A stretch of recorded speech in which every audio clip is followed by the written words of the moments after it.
The wind came down off the fields still dark with fresh-turned soil, carrying the smell of a rain that had not fallen yet. Reverend Halloway stood in the yard outside the Cole farmhouse, hat in hand, his daughter a half-step behind him.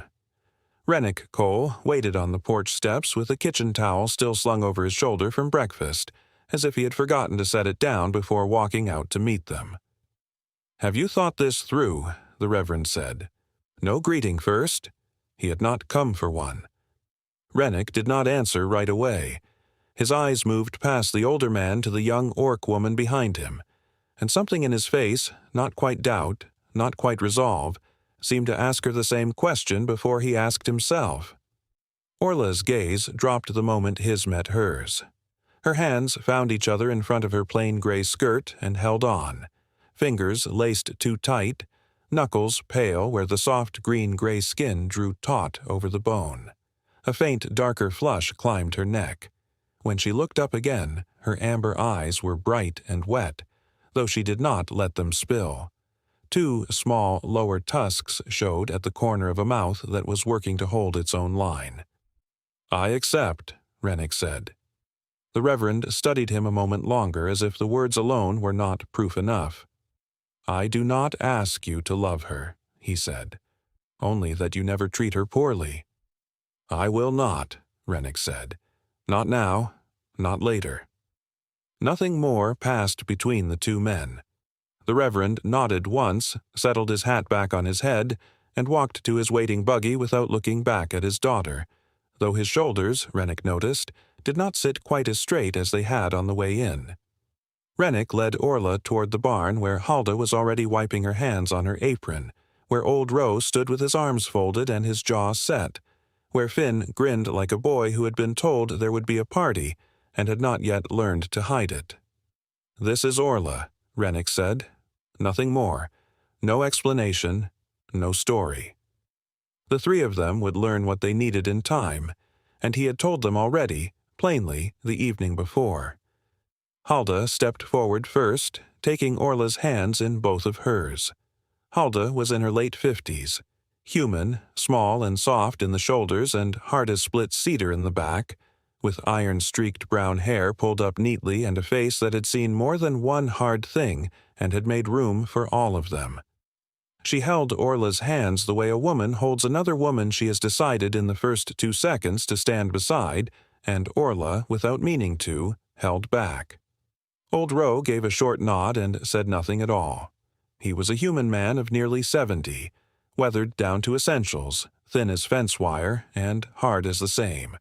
He had worked this ranch since before Rennick's father had bought it, and had continued working it after Rennick's father had died, and had made no more comment on the arrangement then than he was making now. Finn opened his mouth to speak and shut it again at a look from old Ro. Finn was 19, human, red-haired, all elbows and enthusiasm, and had not yet learned that the world would let him say a great many of the things he thought, provided he waited a beat before saying them. Later, inside the house with the door closed between them and the yard, Rennick spoke to her alone for the first time. "This is not a real marriage," he said.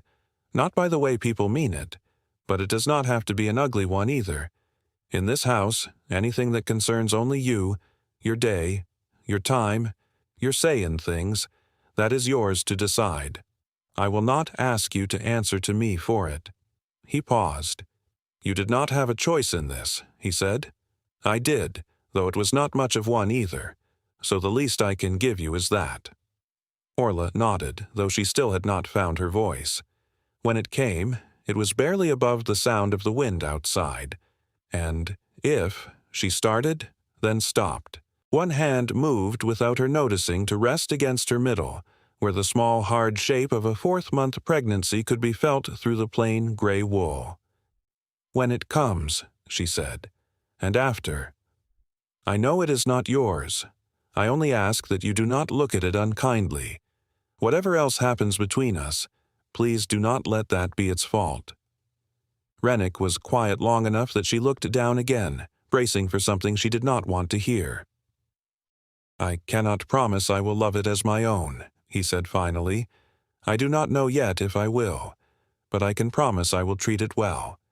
That much I can give you now, and it will not change later." It was not the answer of a man making a vow. It was the answer of a man who did not make promises he was not certain he could keep, which, though Orla did not know it yet, was the truest thing about him. Before he left her to Halda and the rest of the morning's work, he stopped at the door. "You are carrying a child," he said. "Do only what is light. Halda will see to the rest, and anything you need, ask her." A pause. Something almost like the start of a smile. Old Roe is a stubborn man, plain-spoken to a fault, but there is no unkindness in him, whatever his face says. Do not let his words sit heavy with you. Then he was gone, out toward the fields already dark with the season's first planting.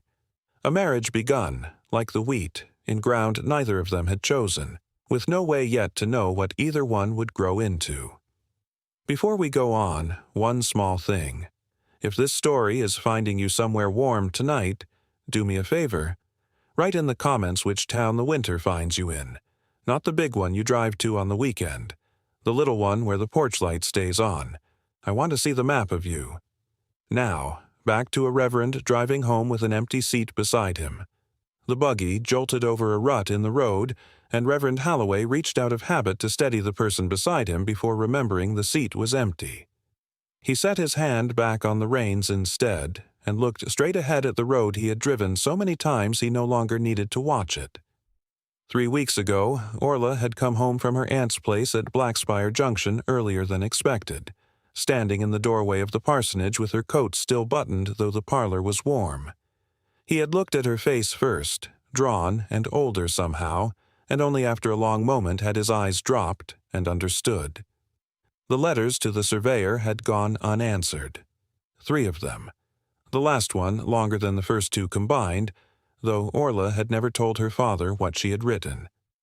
By the time she stopped writing, word had already begun moving through Garrow Wells the way it always did in a small town.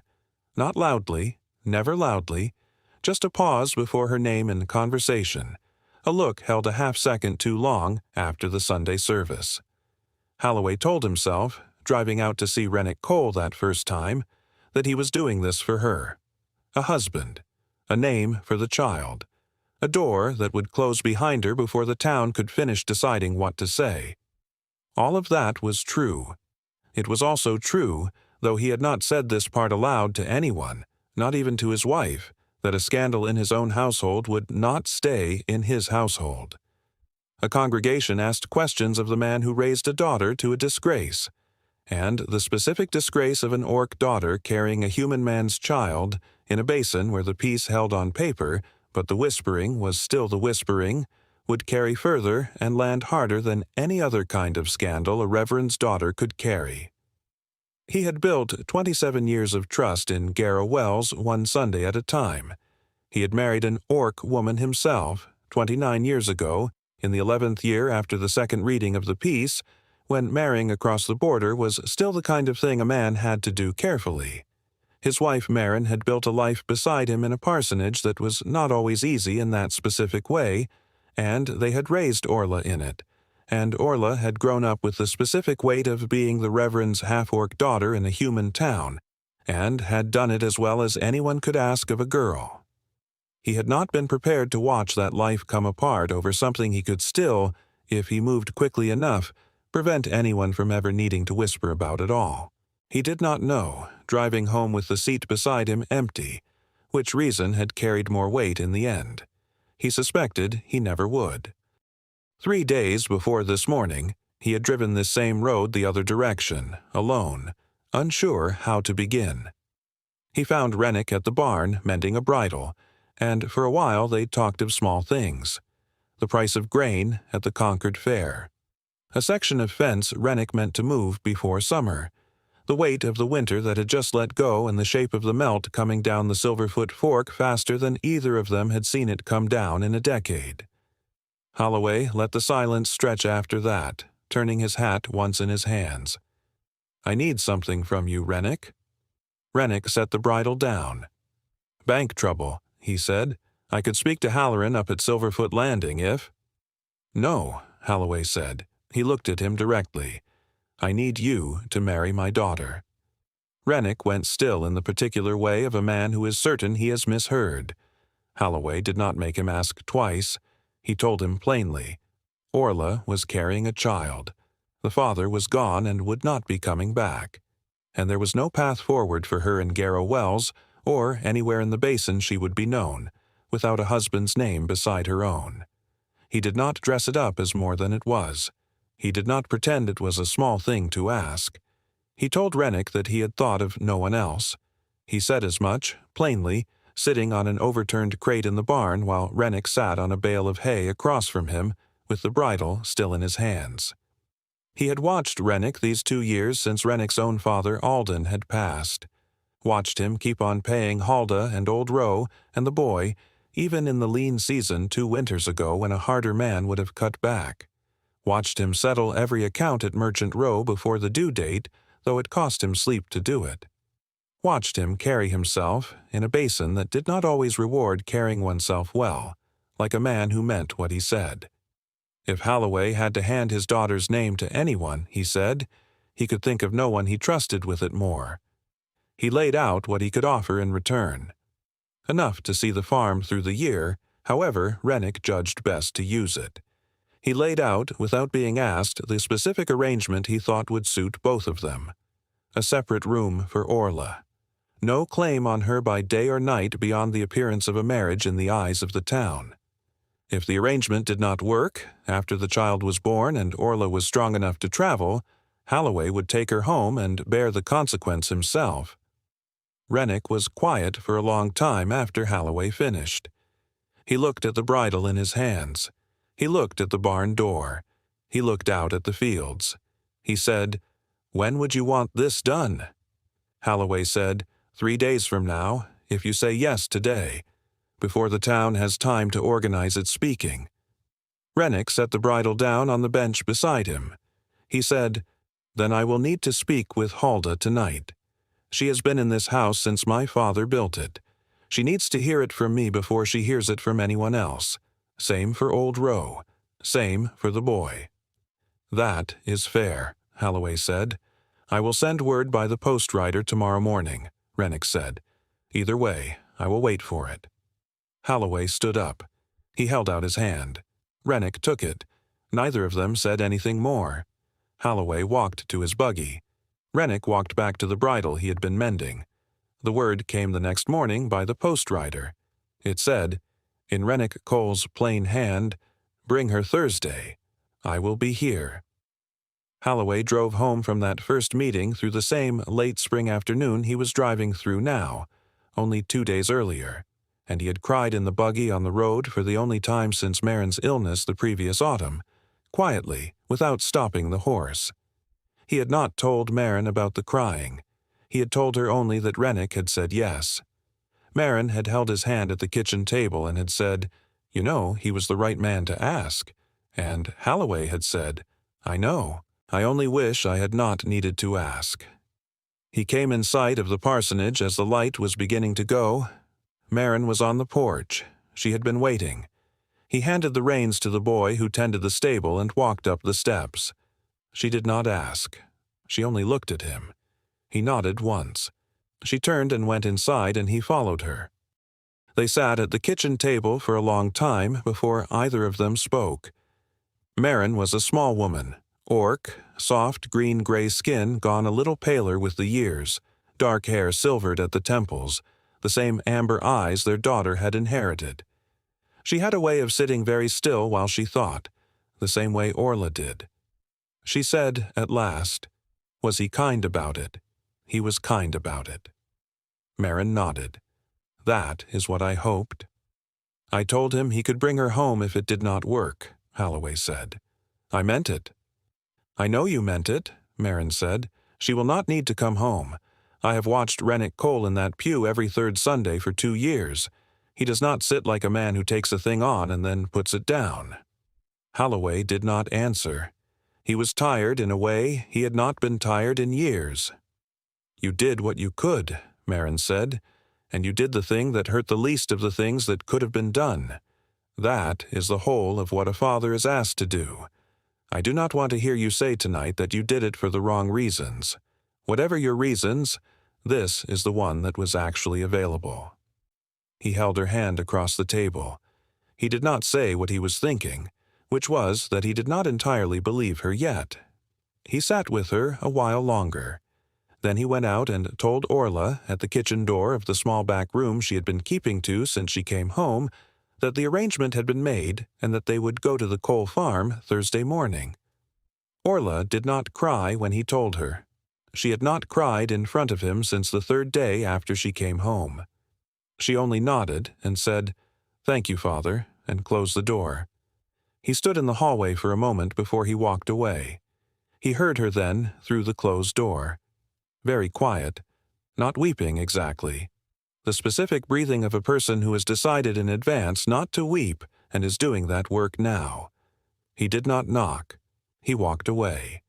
He walked out to the small orchard behind the parsonage that his wife had planted the year they were married, and stood among the trees in the last light and thought about his father-in-law, who had been an orc elder from a small hold near Ashgate Pass, and who had walked Marin the length of the pass and down into Garrow Wells on foot 29 years ago to give her hand to a human reverend the elder had never met, on the strength of a letter and a friend's word. Halloway had not understood then what that walk had cost the old man. He had been young. He had been in love. He had thought the walk was a formality. He understood now, standing under his wife's apple trees in the fading light, that some walks a man made not because they were easy, but because he could not find any other way to reach the place he needed to leave his child. He had made that walk today in a buggy, without noticing he was making it. He went inside. He and Marin did not talk about it any more that night.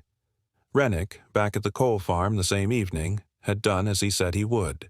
He had spoken to Halda first, at the kitchen table with a cup of tea between them, plainly.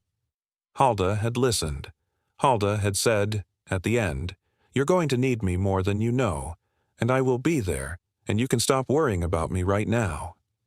He had spoken to Old Row next, out on the porch, later. Old Row had listened. Old Row had said, at the end, that Reverend is not asking a small thing, and you are not doing a small thing to say yes. I do not have anything else to add. He had gone back inside without another word, but he had gotten up an hour before dawn the next morning and had put the small back bedroom, the one with the east window that had not been used since Rennick's mother had passed, in the specific kind of order a person only put a room in if they meant it to be lived in. Rennick had come into the room at first light and found the bed made, the shutters cleaned, a small vase with a bunch of the first purple crocuses from the yard set on the sill. He had not said anything to Old Row about it. Old Row had not looked up when he passed him at the barn later that morning either. That was how things sometimes moved through that house. He had spoken to Finn last. Finn had said, "Marry her," like the word itself was a rare kind of animal Finn had heard of but never seen up close.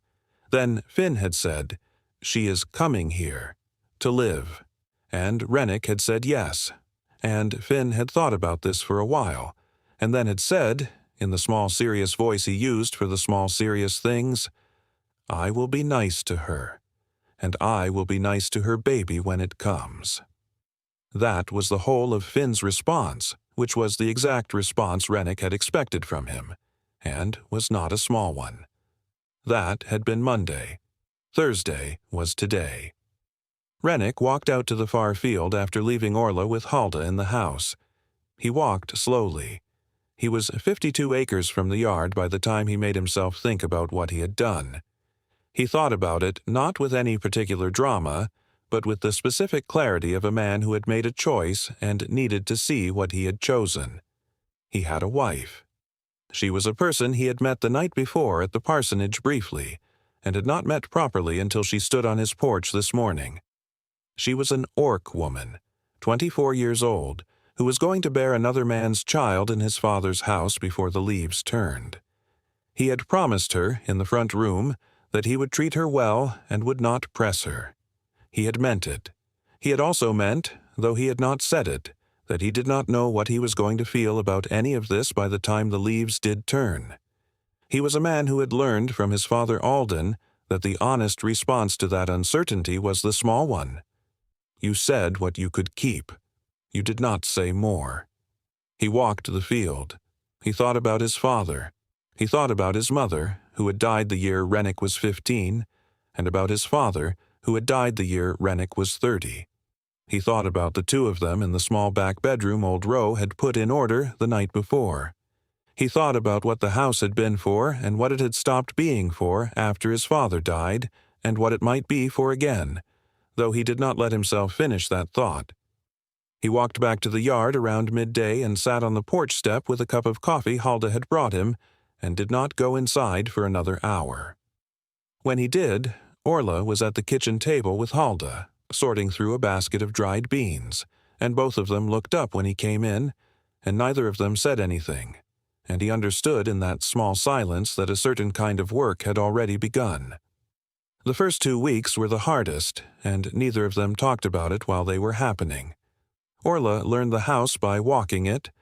Hulda showed her the kitchen and the pantry and the small side room where the preserves were kept, and after the first 3 days, Orla was moving through those rooms as if she had lived there a year. She kept mostly to the house. She helped Hulda with the mending and with the small work that did not require lifting. Hulda watched her, without watching her too obviously, for the specific signs of the pregnancy Hulda had already seen in 3 other young women in her long life, and made note of what Orla ate and how she slept, and did not fuss. Hulda talked to Rennick about it once, quietly, at the kitchen table on the 5th night after Orla came, when Orla had already gone up to bed. "She is holding a great deal in," Hulda said. "I noticed," Rennick said. "I've seen a woman hold that much in before," Hulda said, "and I've seen what it does. She will let some of it out in time. Not to you, not at first. Probably to me, if I keep at hand. That will do. Just do not press her to speak before she is ready." "I was not going to." "I know you were not," Hulda said. "I'm telling you anyway." Rennick nodded. Hulda got up and took his empty coffee cup to the sink. She stood at the sink for a moment with her back to him. Then she said, without turning around, "I had a child once, you know. I never told you or your father. It did not seem to belong in your house. But there was one. A boy. He lived 4 days." Rennick did not say anything. He had not known. "That was 31 years ago," she said. "I was not much older than the girl upstairs. I do not talk about it. But I will talk to her about it if the day comes when she needs someone to talk to who has been where she has been. I wanted you to know I know how, in case you were worried." "I was not worried," he said quietly. "But thank you for telling me." She washed his cup. She hung it on the peg. She said good night. She went up the back stairs to her own room. Rennick sat at the kitchen table a while longer. He thought about Hulda, whom he had known his whole life and had not known this about. He thought about what other things he had never asked the people in his own house that he probably should have. By the 3rd week, Orla had taken over the pole beans in the kitchen garden. Hulda had not asked her to. Hulda had come out one morning and had found Orla already crouched in the row, working the string carefully around the young shoots as they came up, and had watched her a moment and had gone back inside without saying anything. That evening at supper, Hulda had said to Rennick, "She is a good gardener." She said it neutrally, as a fact. It was the first thing anyone had said aloud about Orla being any particular kind of thing. Old Roe, in the meantime, did not warm up. He worked the fields with Rennick as he always had. He came in for meals as he always had. He was polite to Orla in the specific stiff way of a man who had decided he would not be rude, and had also decided he would not be more than that. Orla did not press him. She did not push through what he was doing. She simply sat at the same table and ate what was put in front of her, and did not ask him a question she did not need to ask. But on the 14th day, old Roe carried a small wooden crate out of the barn and set it under the bench beside the kitchen door. It was a step, just the height of a step. He nailed it into place and said nothing about it. Orla noticed it the next morning when she came out to sweep the porch and understood, without being told, that the step was there because she was carrying a child, and the step down from the porch was steep, and the height of one small crate was going to matter more in a few months than it did now. She looked at old Roe across the yard where he was mending a fence with Finn. He did not look up at her. She did not thank him. She put her hand on the crate and stepped down. Finn adored her. There was no other word for it. He would have adored her if she had been a stone in the yard. He was 19, and half of what he did was still uncomplicated. He built her a small trellis for the peas the second week. He carved a wooden hook the third week and mounted it beside the back door where she could hang her apron. He asked her questions Orla did not know how to answer, questions about what the peace felt like from her side, and whether her grandmother had told her stories about the northern holds, and whether she thought the surveyor she had known at Blackspire Junction had gone to the coast or gone south. She answered the ones she could. She stopped answering the ones she could not. Finn understood, eventually, and stopped asking those. He did not stop asking the others. She told him about her grandmother, an orc woman from a small hold north of Ashgate Pass, who had come down to marry a human elder in Garrow Wells in the year the second reading of the peace was ratified. She told him about her mother Marina, who had grown up in the parsonage and had known no other home, and who had married her father when both of them were younger than Finn was now. She did not tell him about Blackspire Junction, or about the surveyor, or about the letters she had written. He did not press. He had been given, by old Roe, and by Halda, and by Rennick, all in different ways and mostly by watching them, a kind of practical education in the difference between the questions worth asking and the ones a person needed to sit next to a little longer before they were even askable. Rennick, for his part, kept to what he had said in the front room the morning she came. He did not ask her about her day. He did not press her to sit longer at the table than she wanted. He did not walk into her room. He worked the fields. He came in for meals. He said good night at the foot of the stairs. Once a week he asked her in a specific plain way whether there was anything she needed that she had not asked Halda for. Twice she said, "No, thank you." Once she said, "I could use a pair of scissors that hold their edge better than the ones in the kitchen drawer." He drove into Garrow Wells the next day and came back with a pair of small tailoring scissors from Mira Blackwell's shop that he had chosen without knowing what she would want them for. She had used them the same evening to alter the waist of one of her mother's old dresses, which was going to need to grow with her over the next months and had not yet been let out. She had not thanked him beyond a nod. He had not needed thanks. By the middle of the 6th month she was showing enough that any woman in Garrow Wells who had ever borne a child would know at a glance, and any man who paid attention would know too, and the men who did not pay attention would notice by the 8th. Rennick took her into town with him once, in the 5th month, on a supply run he could not have made a week earlier and could no longer put off. He walked her into Mira Blackwell's shop, and Mira put her hand briefly on Orla's arm and said, "You come see me any time. I mean that. The door is open." Orla thanked her. They bought what they needed. They rode home without saying anything about the two women on the boardwalk who had watched them cross the street.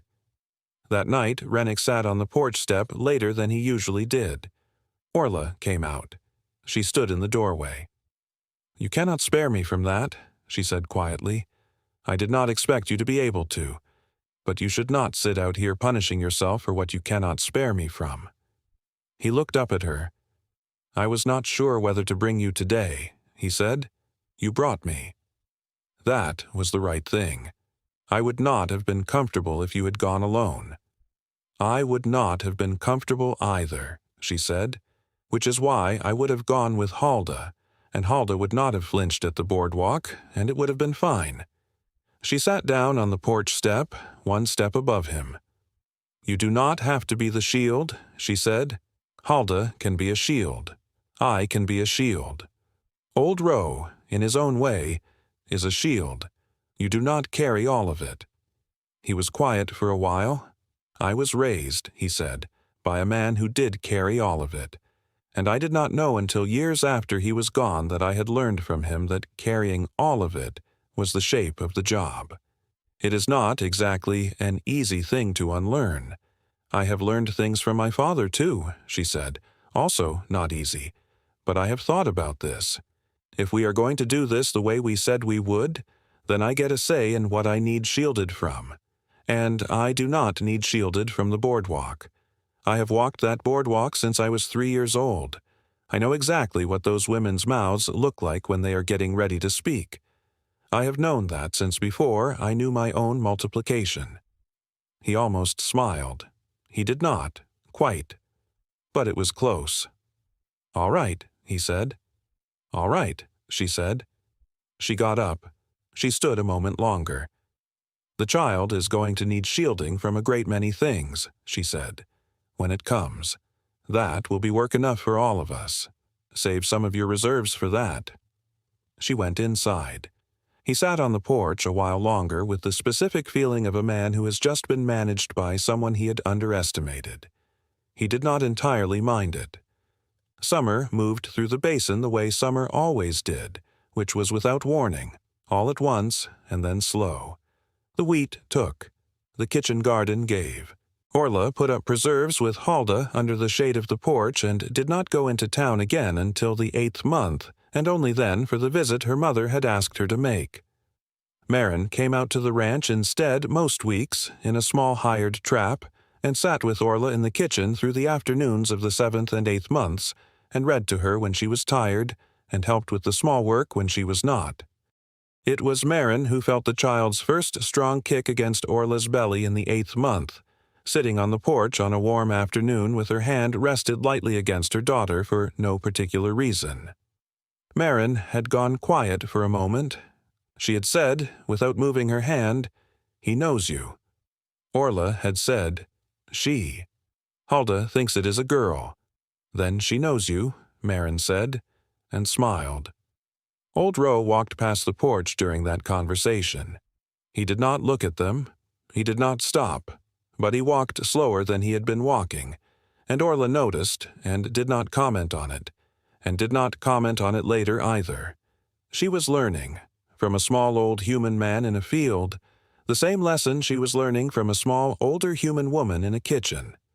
Some things were said, and some things were done, and the doing counted for more if you did not need to underline it. The 9th month came in the last week of the 9th month, which was earlier than expected. Halda had said several times through the 8th month that first babies came when they came, and that Orla should not be surprised by anything the child chose. Orla had listened. She had been sleeping poorly for a week.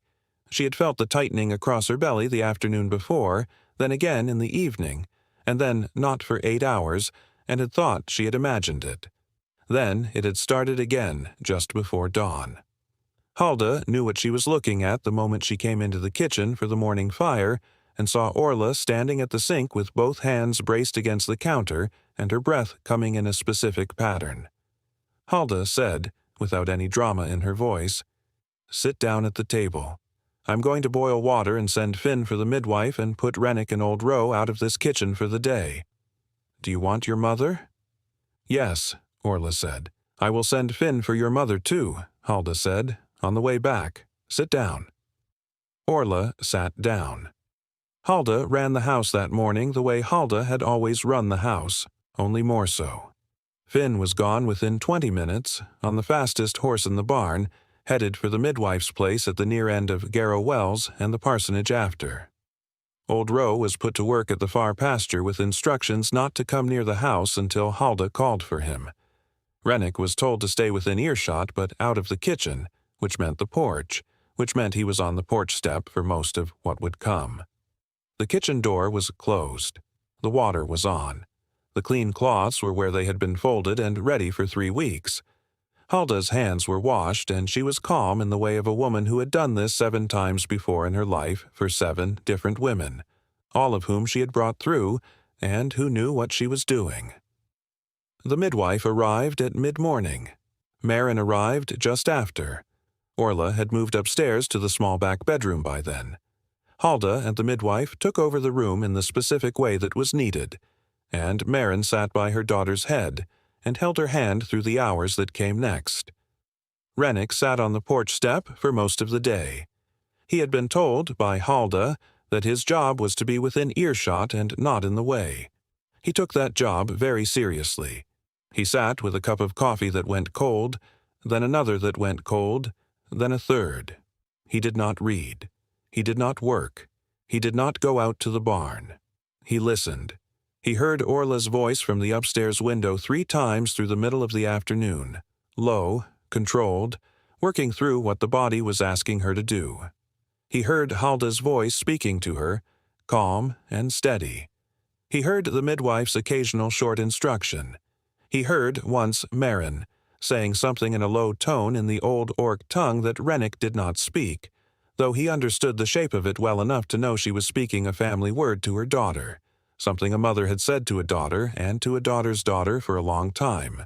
He heard nothing about it going badly. He also heard nothing about it going quickly.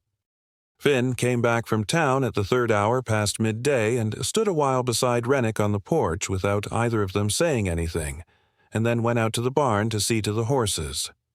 Old Roe came back from the far pasture at the 4th hour and sat on the far end of the porch with the specific expression of a man who was not going to speak and was also not going to leave.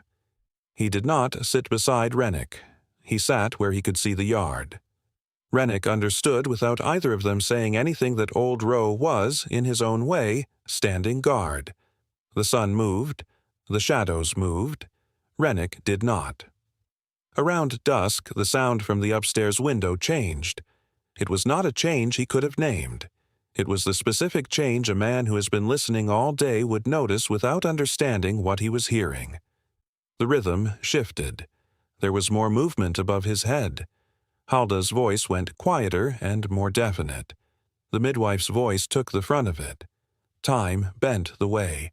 Time bent at moments like that, and Rennick did not know how long the last of it took, only that it was long enough that Old Roe got up once and stood by the porch rail and did not sit back down. Then there was a different kind of quiet. Then there was the first cry. It was thin and clear and specific and did not sound like anything else in the world, and Rennick heard it and put his coffee cup down on the porch step beside him and did not stand up because his legs had gone strange. Old Roe let out one long breath at the porch rail without turning around. Finn appeared in the barn door and looked up at the house. The 3 of them stayed where they were. After a while, Halda came out onto the upstairs landing and called down through the open kitchen door. "She is fine," Halda said. "Orla is fine. The baby is fine. It is a girl. Come up when the midwife tells me you can, not before."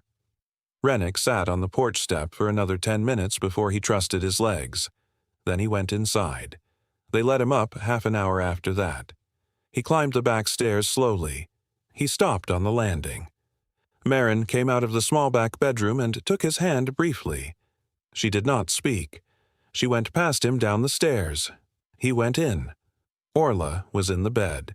She was tired and pale and human-looking in the way a person is at that specific hour, which is not a matter of race or skin, but of the body having done what the body does. Her hair was down. Her amber eyes were open and dim and completely aware. Halda was beside the bed. The midwife was on the far side of it, wrapping the baby in clean flannel. Halda looked at Rennick. Halda nodded. The midwife handed the baby to Halda. Halda held her for a moment. Then Halda said quietly, "Take her, Rennick." He looked at Halda. He looked at Orla. Orla nodded once. He walked forward. He took the baby.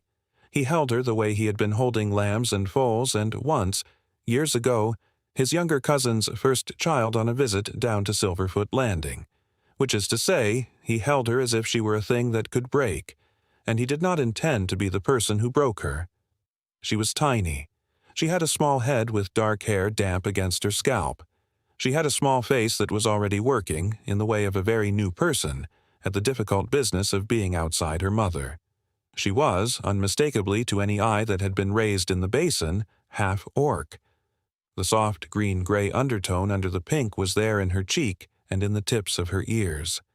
It would deepen as she grew.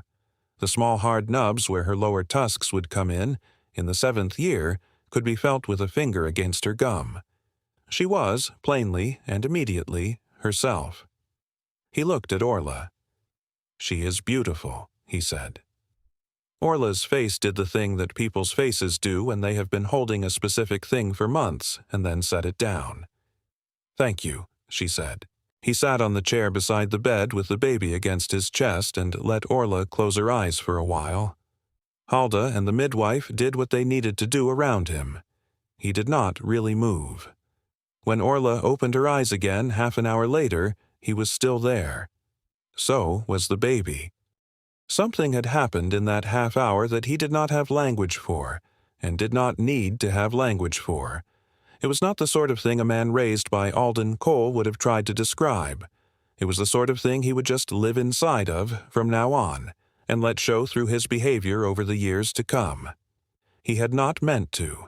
He would tell himself later that he had gone up those stairs to fulfill an obligation, and had come down them a different man, and that the difference had been made by a small half-orc girl in his arms who could not yet focus her eyes and had asked nothing of him beyond being held. Which was the whole story, more or less. He handed her back to Orla eventually, when Orla was ready. Then he went downstairs and told Old Roe and Finn, in the same words Halda had used on the landing. Old Roe nodded once and went out to the barn. Finn cried, unashamed.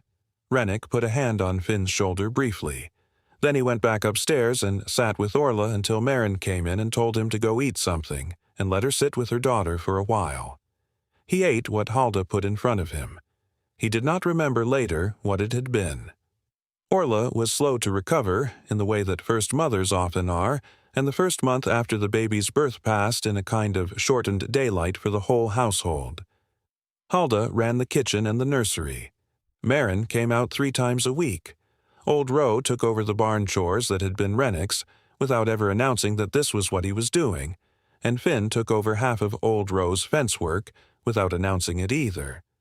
Rennick was up and down the back stairs 6 or 8 times a day, checking on Orla, checking on the baby, sitting in the chair beside the bed with the child against his chest when Orla needed to sleep.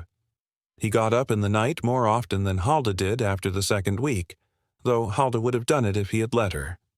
He walked slow half-circles around the front room with the baby's head tucked beneath his chin, one hand splayed wide across her back, humming the tuneless quiet hum that he had used since he was a boy on the ranch to settle any small animal, and that had, without him noticing at first, started to work on this small person too.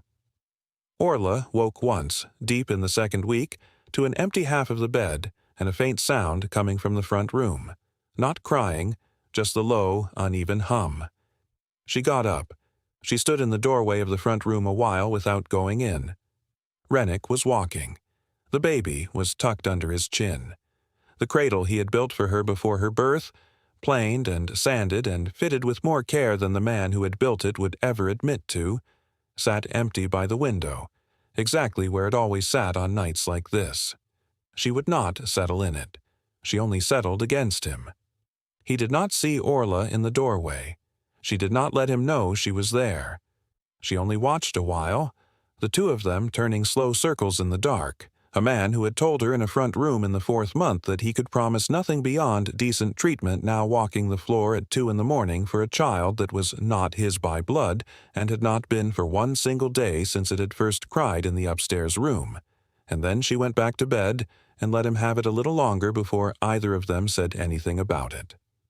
Halloway and Marina came out to the ranch 3 weeks after the birth, when Orla was steady enough on her feet to receive them properly, and the baby was old enough to be handed around the parlor without anyone holding their breath over it. Marina cried the moment the child was in her arms, unashamed about it, and spent most of the visit refusing to give her up to anyone but Orla. Halloway was quieter about it, though he held his granddaughter longer than he likely meant to, and watched more than he spoke. He watched Rennick without seeming to over the 2 days they stayed.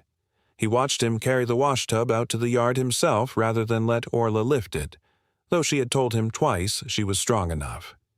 He watched him ask Halda, low enough that he probably thought no one else caught it, whether Orla had managed to eat anything that morning.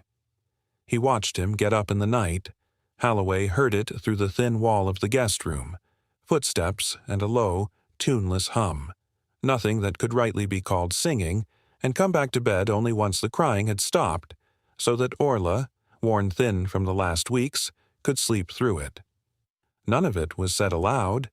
None of it needed to be, to a man who had spent 27 years learning to read what people did instead of what they said from the pulpit. On the second evening after supper, Halloway asked Rennick to sit with him on the porch. The night had turned cold enough that their breath showed, and for a while neither of them spoke, watching the dark settle over land that would be under snow within a month. "I was selfish the day I came to you," Halloway said finally. "I want you to know I understood that then, even if I did not say it." Rennick did not answer that directly. He did not seem to think it needed answering. "I have watched you 2 days now," Halloway went on. "A man can put on a good show of duty for 2 days if he has to. I do not think that is what I have been watching." He turned to look at Rennick directly. "I need to ask you plainly, and I would rather you take a moment before you answer than give me something quick. Do you love her? Not the arrangement." Her. Rennick was quiet long enough that Halloway almost regretted asking so bluntly. "I do," Rennick said finally. "I did not expect to. I'm not sure I would have believed you, back in April, if you had told me I would." "If the answer had been otherwise," Halloway said, "I want you to know I would not have pressed you to keep pretending. I would have taken her and the child home myself, once she was strong enough to travel. Whatever people chose to say about it, I would have borne it myself." "I know," Rennick said. He looked out at the dark fields rather than at Halloway. "That is not what I want, though. I want us to stay what we have become, not what we started as." He paused. Something in his face shifted before the words came, awkward in a way that suited him better than smoothness would have. "Sir," he said. "Father, if you will allow it." Halloway did not say anything for a moment. When he did, his voice was not entirely steady. "I will allow it." They sat a while longer before Rennick spoke again. "Orla and I have talked about it," he said. "She never had a wedding. Not the kind anyone would call one. We would like a day that feels like ours. Not to marry again. We are married already, and that is not in question, but something of her own to remember. Once the ground is dry enough for the new crop this spring, and the baby is a little older, we would like to hold a small ceremony. Nothing grand. We would be glad if you and Marin would come." "We will come," Halloway said without needing to think it over. "Try and stop us." Inside, through the parlor window, they could see Orla laughing at something Halda had said, the baby asleep against her shoulder, Finn pretending to fend off old Ro's attempts to reclaim his own chair. Halloway looked at it for a long moment, the whole warm, ordinary shape of it, and thought, not for the first time since April, that he had gotten far more right than he had had any reason to expect, for a decision he had made mostly out of fear. He did not say that part aloud either. Some things he had learned were better left where they belonged, carried, not spoken. Winter came down hard and stayed. Snow buried the fields past the fence line by the 12th month, and the household drew in on itself the way it always did that time of year. Halda by the stove with the baby against her shoulder more often than not. Finn making increasingly foolish faces across the room just to hear her laugh. Old Ro grumbling every single time he stubbed his boot on the cradle that had somehow ended up parked in the middle of the front hallway, though he never once moved it out of his way himself. She still would not settle in the cradle at night. She only settled against Rennick. Orla had stopped commenting on it in the 2nd month. Rennick had stopped protesting in the 3rd. Halda had watched all of this with the expression of a woman who had seen the outcome 6 months before any of them and had let them get there in their own time. They named her, finally, in the middle of the 12th month. They had put it off. Orla had wanted to be sure. Rennick had said, more than once, "You name her." He had meant it. It was not a thing he thought was his to name. Orla had thought about it for a long time. She had considered her grandmother's name. She had considered a name from an old orc lullaby her mother had sung. She had considered the name of a friend from her childhood in Garrow Wells who had died young. She named her Marina, in the end, on a snowy evening at the kitchen table, with Rennick sitting across from her and Halda at the stove, and Old Row pretending to read a farming almanac in the front room, and Finn openly listening from the doorway. "Marina," she said. "It was my mother's name. Marin was named for her. I've wanted to give it to a daughter of mine since I was 10 years old." "Marina," Rennick said, trying the shape of it in his own mouth. "Marina Cole," Orla said, and looked at him. "If you will have her carry my name," Rennick said, "that would honor me." "She will carry your name," Orla said. "She already does." Halda, at the stove, wiped her eye with the back of her wrist and did not turn around. Old Row, in the front room, turned a page of the almanac loudly and did not look up. Finn, in the doorway, said Marina softly to himself. Twice. Marina Cole. It was done. The rest of the 12th month and the first month of the new year passed in the slow inward way that deep winter on the Silverfoot Fork always passed. The iron moor did not visit itself on the household after the second big storm. The mercantile at Garrow Wells sent its post-rider once a week, and no more. The peace cooperative statement came at the end of the first month, and Halda opened it on the kitchen table with the air of a woman who could read a bank statement as well as a scripture, and she told Rennick, over a cup of coffee, that the ranch was going to see the spring in better shape than it had the year before. He said, "That is good." She said, "That is good in more ways than one," and did not explain what the more ways were, though he understood. Old Row did not comment on Marina at any point through the whole of that stretch. He also did not stop sitting in the same chair by the front room stove every evening after supper, though the cradle had by then been permanently relocated to the corner of that front room, on the grounds that it was the warmest spot in the house. And so from the middle of the first month onward, Old Row read his farming almanac in the chair by the stove with the cradle at his elbow, and turned his pages quietly enough that the child, if she was napping, did not wake, and cleared his throat, if the child was fussing, in a specific low way that on 2 occasions Halda swore she saw the baby respond to. Late in the second month, Halda came into the front room and found Marina asleep in Old Row's lap. He had not moved to pick her up. Halda gathered later, from the specific way he was sitting, that Halda had left her against the arm of his chair with her head on the crook of his elbow while Halda went to see to a pot on the stove, and Halda had been longer at the stove than she had planned, and Old Row had simply held still. He was still holding still when Halda came back in.